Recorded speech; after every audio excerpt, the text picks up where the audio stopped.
কাস্টমারের সোজা না রে ভাই, বিমানটা পাকে এটা সম্পূর্ণ ফেলাই দিতে। এই দেখেন কিভাবে ফেলাই দেয়, এই যে সম্পূর্ণ ফেলাই দিতে,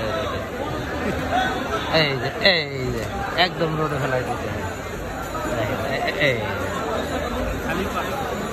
এই যে খালি ফেলাই দিতে, কাঁচামালের ব্যবসায়ের নাম। সিন্ডিকেট কেমনি করবে দেখেন। এই যে একটা ক্যারেট থেকে অলরেডি 4 কেজি ফেলে দেওয়া হয়ে গেছে, মাল আছে 15 কেজি, 4 কেজি ফেলাই দিতে গেছে। এর নাম হচ্ছে কাঁচামালের ব্যবসা। এই যে টোকাই বাচ্চারা কুড়াই নিয়ে যায়, এই যে কুড়াই নিয়ে যায়, এরা আবার রোডে রোডে বেচে, এই যে ফেলাই দিতে হয়। তো সিন্ডিকেট করেন, কাঁচামালের কোনো সিন্ডিকেট নেই ভাই, এটা হচ্ছে সবচেয়ে বড় কথা। বাজার নিয়ন্ত্রণ করে, বাজারের উপর নির্ভর করে, মালের আমদানি রপ্তানি যেভাবে হয় সেই অনুপাতেই আপনার মাল বিক্রি করে।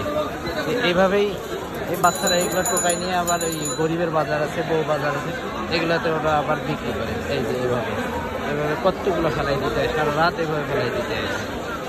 তো এইভাবে এরা আবার কুড়াই নিয়ে যায়, এগুলো আবার ওরা বিক্রি করবে, এই বাচ্চাগুলো বা মহিলাগুলো আছে। তো এভাবেই আর কি, এটা হচ্ছে কাঁচামালের বিজনেস। যেরকম লাভ সেই রকম লস আসবে, এক দিক দিয়ে লাভ হবে, অন্য দিক দিয়ে লস হবে।